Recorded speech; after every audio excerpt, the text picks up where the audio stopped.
Plus vous êtes intelligent, plus vous pouvez devenir solitaire. Ce n'est ni un choix délibéré, ni une simple coïncidence, car les personnes intelligentes ne s'éloignent pas de la vie sociale par timidité ou par arrogance, mais parce qu'elles perçoivent quelque chose que la plupart des gens ne voient pas, une vérité inconfortable que Carl Jung évoquait déjà. Plus vous plongez profondément dans vos pensées, plus il devient difficile de vous intégrer aux conversations banales, aux cercles sociaux ordinaires et parfois même aux relations humaines elles-mêmes. Prenons un instant pour observer un fait troublant. Certaines des plus grandes figures de l'histoire, comme Albert Einstein, Nikola Tesla ou encore Arthur Schopenhauer, ont volontairement fui la vie sociale. Mais cela signifie-t-il que vous êtes, vous aussi, destiné à la solitude, si vous êtes doté d'une intelligence supérieure, ou y a-t-il une raison plus profonde pour laquelle ces grands esprits considéraient l'isolement comme un secret essentiel du développement personnel et intellectuel? Regardez cette vidéo jusqu'à la fin, car vous y découvrirez ce que Carl Jung a réellement révélé sur le lien intime entre l'intelligence et la solitude, et surtout, comment vous pouvez utiliser ce savoir pour transformer votre propre vie. La solitude a toujours été perçue avec une certaine méfiance. Ceux qui s'éloignent volontairement du monde social sont rapidement étiquetés comme étranges, asociaux, voire problématiques. Mais si cette perception était fausse, si elle était fondée sur une méconnaissance totale de la richesse que peut offrir l'isolement. Tout au long de l'histoire, certaines des plus grandes figures intellectuelles n'ont pas vu la solitude comme un fardeau, mais comme un privilège, un terrain propice à l'éclosion de leur génie, là où la société cherche désespérément à l'éviter, comme s'il s'agissait d'un mal à fuir à tout prix. Arthur Schopenhauer fut l'un des premiers à exprimer cette idée sans détour. La solitude est le lot des esprits supérieurs. Pour lui, le génie éloigne naturellement les individus de la masse, car ceux dont la pensée est plus raffinée rencontrent rarement des interlocuteurs à la hauteur de leurs réflexions, capables de soutenir une conversation réellement profonde. Et il n'était pas le seul à le croire. Albert Einstein, sans doute l'un des plus brillants scientifiques de tous les temps, attachait une immense importance au moment de silence. Pour lui, la solitude était une matrice fertile, un espace sacré où pouvaient naître les idées novatrices. Il affirmait même que la monotonie et la tranquillité d'une vie paisible étaient ce qui stimulait le plus son esprit créatif. Cela ne veut pas dire qu'il rejetait l'interaction humaine, mais plutôt qu'il avait compris, à un niveau fondamental, le pouvoir de l'isolement pour nourrir une réflexion authentique, profonde, presque mystique. Un autre exemple saisissant est celui de Nikola Tesla, cet inventeur visionnaire qui, tout au long de sa vie, s'est délibérément éloigné des relations conventionnelles, conscient que les distractions sociales pouvaient nuire à sa productivité intellectuelle. Pour Tesla, les interactions sociales constantes étaient énergivores. Elles le détournaient de sa véritable mission, créer, inventer, découvrir. Mais au fond, son isolement était-il un choix éclairé ou simplement la conséquence inévitable d'un esprit en avance sur son temps? C'est ici que surgit une réflexion essentielle. La solitude peut être à la fois un outil puissant et une barrière redoutable. Lorsqu'une personne se retire du tumulte du monde pour s'immerger dans ses pensées, la solitude devient un lieu de création, de transformation, d'exploration intérieure. Mais si l'isolement découle d'un sentiment d'incompréhension, d'un décalage douloureux avec les autres, alors il peut rapidement se muer en un mur, un écran froid qui entrave les échanges significatifs et limite l'épanouissement personnel. Les grands génies ont trouvé dans la solitude un sanctuaire où affiner leurs idées, mais cela ne signifie pas que l'isolement soit systématiquement bénéfique. La frontière entre une clarté mentale exceptionnelle et une marginalisation sociale est bien plus fine qu'on ne le pense. Et si la société rejette systématiquement ceux qui pensent autrement, alors peut-on vraiment parler de choix, ou seulement d'une alternative désespérée pour ceux qui ne trouvent nulle part d'harmonie dans le tumulte extérieur?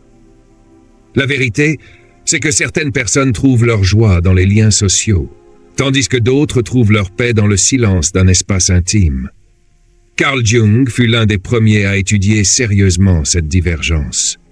Selon lui, l'humanité peut être divisée en deux grands archétypes, les extravertis et les introvertis. Les extravertis puisent leur énergie dans le monde extérieur. Ils aiment les conversations animées, les environnements dynamiques et se sentent revigorés par l'interaction sociale. À l'inverse, les introvertis suivent une voie opposée. Leur énergie naît de l'introspection. Ils ont besoin de calme, de recul, de solitude pour restructurer leurs pensées et recharger leur esprit. Cela pose une question troublante. Pourquoi tant de personnes hautement intelligentes sont-elles introverties? Peut-être parce que leur esprit traite l'information différemment. Une pensée analytique, complexe ou réflexive nécessite du temps, de l'espace, du silence, pour que les idées puissent s'organiser, se connecter entre elles, s'approfondir. Les conversations rapides, les échanges légers et les interactions superficielles peuvent sembler agréables à certains, mais pour un esprit aiguisé, elles peuvent apparaître creuses, fatigantes, voire frustrantes. Cela ne signifie pas que les introvertis n'aiment pas les autres ou fuient la compagnie humaine. Ils préfèrent simplement des échanges plus profonds, plus sincères. Là où il y a un véritable partage d'idées, une résonance intérieure. Le problème, c'est que la société valorise l'extraversion dès le plus jeune âge. On enseigne aux enfants que pour réussir, il faut être bavard, ouvert, sociable. Les enfants discrets sont poussés à parler davantage, à sortir de leur coquille. Les adultes introvertis, quant à eux, sont souvent perçus comme timides, voire peu charismatiques. Cette vision fausse occulte un fait fondamental. De nombreuses grandes figures de l'histoire ont trouvé leur force non pas dans le bruit, mais dans le silence. Jung mettait d'ailleurs en garde contre les dangers d'adopter un comportement qui ne correspond pas à sa nature profonde. Un introverti qui cherche à se former au modèle extraverti risque rapidement l'épuisement, car son esprit n'est pas conçu pour supporter un flux constant de stimulation. L'autoperception joue alors un rôle crucial dans cette dynamique. Lorsqu'une personne comprend et accepte sa véritable nature sans culpabilité, elle devient capable de mieux gérer les pressions extérieures et de protéger son équilibre intérieur. Préférer la solitude ne signifie pas avoir un problème avec les autres. Cela veut simplement dire que votre énergie est tournée vers l'intérieur plutôt que vers l'extérieur. C'est peut-être pour cette raison que tant de génies ont naturellement choisi le chemin de l'introspection, non pas parce qu'ils rejetaient les autres, mais parce qu'ils savaient que pour penser en profondeur, ils avaient besoin d'un espace préservé des distractions. Dans la plupart des cas, l'intelligence crée un fossé entre l'individu et son entourage. Ceux qui ont un esprit vif portent souvent en eux des intérêts profonds. Des questionnements complexes et une perception du monde que peu de gens partagent, ce qui rend les interactions sociales frustrantes, car trouver quelqu'un qui partage la même intensité intellectuelle devient une quête difficile. Les discussions du quotidien tournent autour des actualités, des banalités, de la routine. Pour un esprit curieux et analytique, ce genre d'échange peut sembler monotone, vide, sans relief. Et cela crée un dilemme. Ces personnes ne fuient pas la vie sociale par mépris des autres, mais parce qu'elles trouvent rarement des conversations qui les nourrissent réellement. Lorsqu'elles tentent d'aborder des sujets plus profonds, elles sont souvent accueillies par l'indifférence, ou pire, l'impatience. Des recherches ont d'ailleurs montré que les individus à haut QI préfèrent souvent un contact social limité, non pas par arrogance ou misanthropie, mais simplement pour préserver leur énergie mentale et la consacrer à ce qui les stimule vraiment intérieurement, intensément. Il existe également un facteur psychologique clé, la dissonance cognitive. Lorsqu'une personne réalise que ses pensées profondes et ses réflexions intimes sont en décalage avec les régissent la société, elle peut ressentir un profond sentiment d'incompatibilité intérieure. Et ce décalage la pousse souvent à choisir le silence plutôt que de subir des interactions frustrantes. Un autre élément qui rend la connexion avec autrui difficile est l'exigence élevée en matière d'échange. En effet, les personnes dotées d'une grande capacité analytique ne se contentent pas de réponses vagues ou d'arguments superficiels. Elles recherchent des discussions enrichissantes, des dialogues denses et nuancés, des échanges d'idées qui élargissent leur vision du monde. Mais puisque ces conversations sont rares, elles finissent par éviter les interactions trop banales. Le prix de la génialité est souvent la solitude, non pas parce que ces individus choisissent sciemment de s'isoler, mais parce que le monde, tel qu'il est, ne leur offre pas toujours le type de connexion qu'ils espèrent au plus profond d'eux-mêmes. Ainsi, la solitude ne relève pas uniquement d'une préférence sociale, mais aussi d'une nécessité intérieure, d'un besoin vital de préserver leur équilibre psychique et d'éviter la surcharge mentale. Les personnes intelligentes possèdent généralement une sensibilité accrue à leur environnement. Les bruits excessifs, les maladresses verbales, les conversations forcées ou les interactions vides peuvent être profondément épuisantes. Ce type de stimulation ne fait pas que drainer leur énergie, il provoque une fatigue mentale authentique, car leur esprit, toujours en éveil, ne cesse d'analyser, de traiter des informations, de détecter des schémas, là où d'autres peuvent agir socialement sans même ressentir la moindre fatigue. Ceux dont la perception est plus affûtée ont au contraire besoin de véritables temps de pause pour réorganiser leurs pensées et prévenir l'épuisement émotionnel. Carl Jung a d'ailleurs exploré ce lien profond entre intelligence et sensibilité, affirmant que plus une personne devient consciente d'elle-même, plus elle ressent intensément les émotions, les vibrations du monde et le poids invisible de ce qui l'entoure. L'introspection élargit la perception, rendant l'individu réceptif à tout ce qui se passe autour de lui, au point que certaines personnes, dites hypersensibles, absorbent littéralement leur environnement. Ces individus ne se contentent pas d'observer le monde, ils le vivent avec une intensité inégalée, percevant les émotions cachées, les tons de voix, les expressions fugaces et même les fluctuations d'énergie que la majorité des gens ne remarquent pas, ce qui transforme chaque interaction sociale en une expérience émotionnelle intense, parfois accablante. Cette perception profonde peut devenir un véritable atout, car elle permet une compréhension fine des autres et une lecture subtile du monde environnant. Mais elle peut aussi devenir une source constante de surcharge. L'esprit de ces personnes ne se repose jamais. Leur radar émotionnel et sensoriel est toujours actif, rendant les foules, les échanges prolongés et les conversations superficielles particulièrement épuisantes. Et au-delà de cet impact émotionnel, il existe aussi un effet physiologique. Des études ont montré que les individus hypersensibles présentent une activation plus intense de leur système nerveux face à des stimuli que d'autres jugeraient anodins, comme les bruits, les lumières ou les interactions multiples. Alors que la majorité des gens les gèrent sans encombre, ceux qui sont dotés d'une sensibilité accrue ressentent une fatigue extrême après un événement social et ont besoin d'un temps de récupération beaucoup plus long. Le problème n'est donc pas uniquement physique. Psychologiquement, la nécessité de s'adapter au rythme effréné de la société devient un véritable fardeau, une pression constante pour participer à des échanges qui ne correspondent pas à leur mode de fonctionnement naturel. Lorsqu'ils tentent de prendre du recul pour se protéger et préserver leur énergie, ils sont souvent perçus comme froids, distants ou désengagés. Et ce jugement social crée un conflit intérieur permanent. Faut-il se conformer aux attentes et s'épuiser, ou bien respecter son besoin de solitude et être incompris?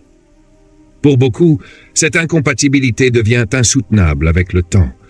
L'épuisement émotionnel provoqué par un trop-plein d'interactions sociales les pousse à une issue presque inévitable, l'éloignement, non pas par désintérêt pour les autres, mais parce que maintenir une présence constante reviendrait à sacrifier leur bien-être mental.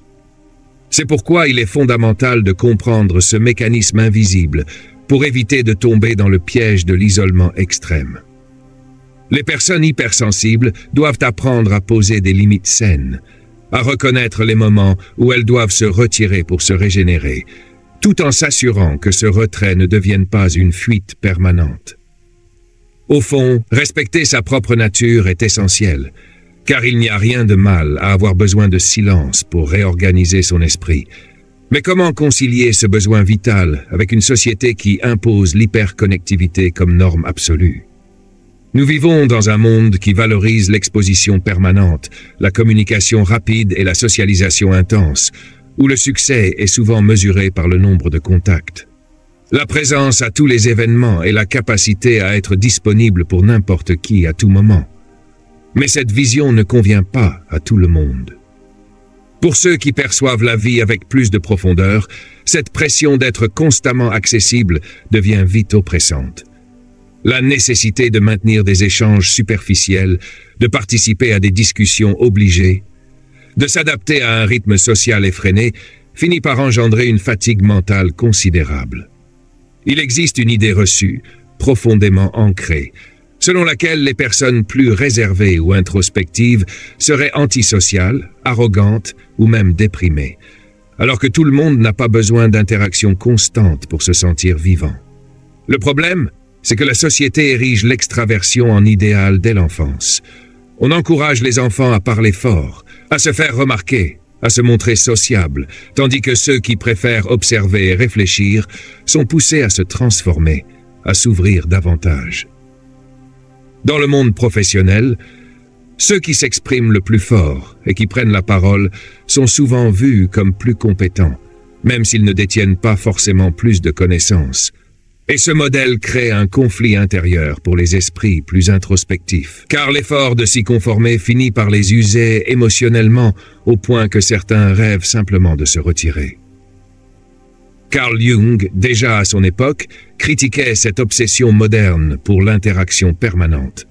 Il affirmait que la plupart des relations sociales sont superficielles et que rares sont ceux capables de maintenir des conversations réellement nourrissantes. Selon lui, la quête de la connaissance de soi ne peut se faire qu'en acceptant de s'arrêter, de s'écouter, de plonger dans la solitude. Car c'est dans le silence que l'on parvient à entendre ses pensées les plus vraies, loin du tumulte et des influences extérieures. Être différent des normes sociales ne signifie pas être dans l'erreur. Chacun interagit avec le monde à sa manière. Il n'y a rien de mal à aimer la solitude, tant qu'elle ne dérive pas vers l'isolement extrême. Le vrai défi n'est pas de plaire à tout prix, mais d'oser respecter sa propre nature, sans s'en excuser. Et si, au fond, ceux qui choisissent la solitude ne fuyaient pas le monde, mais protégeaient simplement leur énergie? Dans un univers qui prend beaucoup sans toujours rendre en retour, se retirer n'est pas se perdre. Une solitude choisie est un sanctuaire, un espace où l'esprit respire, s'étire, s'éclaire, sans parasite ni jugement. Pourtant, la société confond souvent isolement et solitude, comme si l'introspection était une anomalie.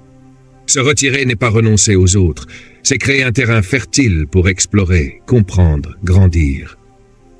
Le silence devient alors un miroir. Il permet d'observer sans filtre, de reconnaître ce que l'on ressent vraiment, de cerner ce qui nous anime en profondeur. C'est une étape essentielle pour grandir de l'intérieur. Pour redéfinir son identité à l'abri des projections extérieures.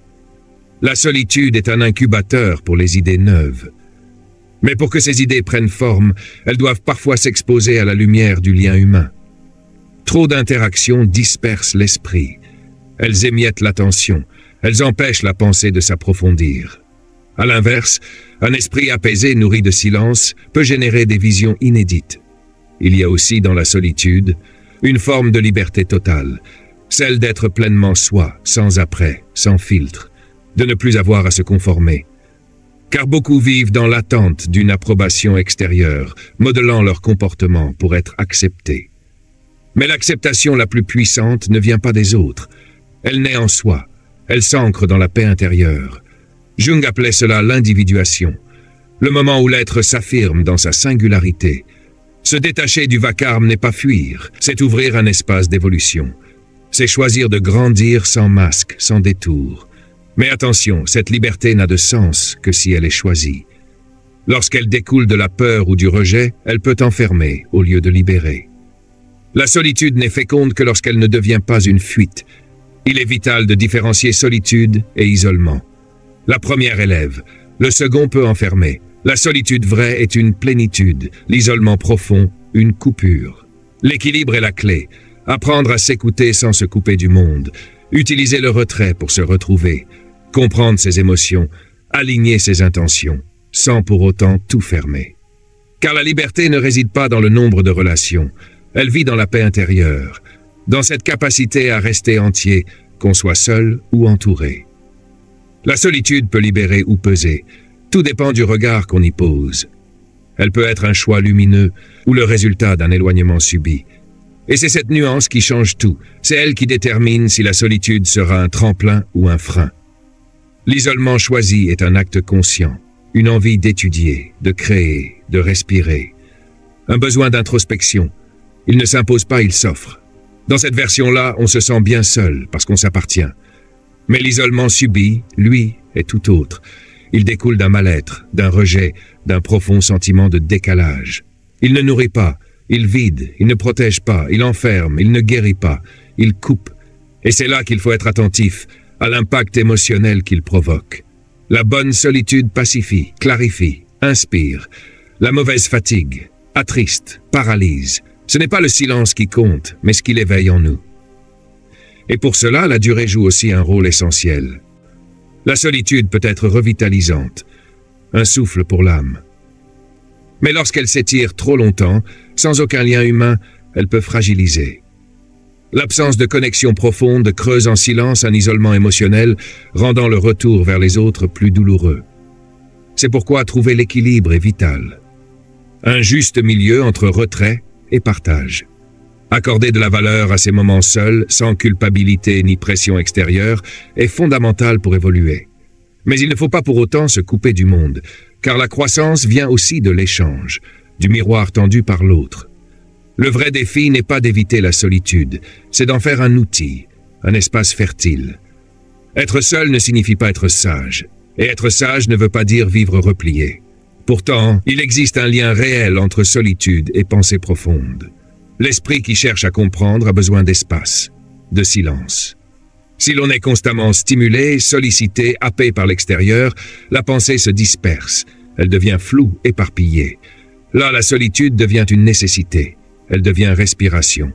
Mais cette réflexion intime exige-t-elle toujours l'isolement? Pas forcément. Tout dépend de l'harmonie entre le monde intérieur et ce qui nous entoure. Ceux qui prennent le temps d'être seuls trouvent souvent une meilleure clarté mentale. Ils structurent leurs idées, ils nourrissent leur créativité sans interruption. Ce retrait est une nourriture intellectuelle, une liberté rare. Mais un danger demeure, que ce retrait devienne un mur, une distance définitive, un abri devenu prison. Car parfois, ce n'est pas par choix que certains s'éloignent, mais par déception, par lassitude, persuadés que le monde ne les comprend pas, qu'il n'a rien à leur offrir. Ce sentiment les pousse à s'isoler davantage, convaincus que leur bulle est plus riche que le dehors. Mais cette bulle peut étouffer. Peu à peu, ils se déconnectent de la réalité. Ils perdent la capacité à confronter leurs idées à celles des autres, à les faire évoluer. Jung le rappelait, l'introspection est essentielle, mais l'accomplissement passe par l'équilibre. Se tourner vers soi ne suffit pas. Il faut aussi ouvrir des portes. Trop d'isolement peut figer l'esprit, l'enfermer dans des certitudes. Il peut faire croire que la solitude est la seule voie. Un autre piège se glisse là, le sentiment de supériorité intellectuelle. Lorsqu'on évite les autres par dédain ou lassitude, on risque de croire qu'ils n'ont rien d'important à dire, que seul son monde intérieur a de la valeur. Ce repli alimente la coupure, il crée un fossé, il empêche d'accueillir de nouvelles perspectives. Alors, comment éviter ces pièges invisibles? D'abord en comprenant que la profondeur n'exclut pas la simplicité. Toute conversation n'a pas besoin d'être brillante pour être précieuse. Même les échanges légers contiennent des fragments de vérité. Être présent, vraiment, sans attendre des dialogues exceptionnels. Cela suffit parfois et peut même enrichir plus qu'on ne croit. Une autre piste, ne pas attendre que les bons échanges tombent du ciel. Chercher. Rejoindre des lieux où la pensée est stimulée, où la réflexion est valorisée. Grâce à la technologie, ces cercles existent. Des espaces où les idées vibrent, circulent, se croisent. Des communautés où l'introspection est honorée. Là, les dialogues sont fluides, naturels et nourrissants. On n'a plus à choisir entre être seul ou être entendu, mais il faut aussi apprendre à écouter, à s'ouvrir. Bien souvent, la frustration de ne pas trouver de gens intéressants vient de notre posture, de nos attentes, de nos filtres, en posant d'autres questions, en changeant notre manière d'aborder l'autre, en étant sincèrement curieux. On peut transformer une simple interaction en échange précieux. Ce n'est pas dans la ressemblance que naît l'apprentissage, mais dans le contraste. dans la tension féconde entre deux visions. Trouver ce fragile équilibre entre soi et les autres évite bien des pièges.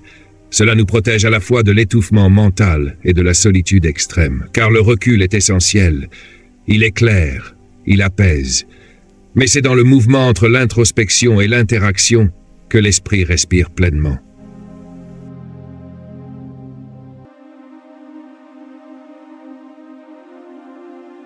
C'est dans le dialogue que nos pensées se heurtent à d'autres. Et c'est là qu'elles se précisent, se renforcent. Savoir se retirer pour retrouver sa clarté mentale tout en s'autorisant à vivre des échanges légers sans les juger. C'est là que commence la souplesse intérieure. On cesse d'attendre que chaque mot prononcé soit une révélation et on apprend à s'ouvrir au monde sans s'y dissoudre. L'intelligence ne devrait jamais être une barrière, elle devrait être un pont, une passerelle entre la réflexion et la vie. Elle doit aider à circuler librement entre solitude et lien. Apprendre à respecter son besoin d'introspection sans fuir les choses simples, c'est une forme d'harmonie rare, une sagesse discrète, une clé silencieuse vers une existence plus équilibrée. La solitude, dans ce cadre, devient une alliée, pas une prison, un appui, un lieu qui nous renforce mais ne nous enferme pas. Le véritable secret n'est pas dans le retrait, il est dans l'usage qu'on fait du silence. La qualité du temps passé seul, la manière dont on nourrit ses pensées, dont on façonne sa compréhension du monde. Ce moment intime n'est pas là pour exclure les autres, mais pour se retrouver et mieux revenir. Car oui, la solitude structure, elle affine, elle permet de penser par soi-même sans écho parasite. Mais cela ne doit jamais nous faire oublier que les échanges aussi façonnent. Les défis, les frictions, les désaccords, les expériences communes, tout cela fait grandir. C'est dans cette danse entre l'intérieur et l'extérieur que se trouve l'évolution. La solitude bien vécue est une zone de régénération, un souffle, un espace clair où l'on se prépare à revenir au monde avec une vision plus limpide. Être intelligent ne signifie pas fuir la foule. Cela veut dire comprendre quand il faut s'en éloigner et quand il est temps d'y plonger. La solitude peut être lourde ou légère, elle peut peser ou élever, tout dépend de ce qu'on en fait. Si une chose est sûre, c'est que prendre ses distances ne veut pas dire rejeter les autres. Cela peut simplement être un appel intérieur. Un besoin sincère de plonger plus profond en soi. Les grands esprits ne sont pas nés dans le bruit. Ils ont souvent trouvé dans l'isolement un terrain fertile pour faire naître leurs idées, mais leurs idées ont eu besoin du monde pour respirer, pour vibrer, pour exister. Le silence, loin d'être vide, est parfois l'endroit le plus fécond, le plus vrai, le plus révélateur. C'est là que surgit l'intuition, la créativité, l'élan vers ce qu'on est vraiment. Mais attention, trop de distance peut devenir un piège.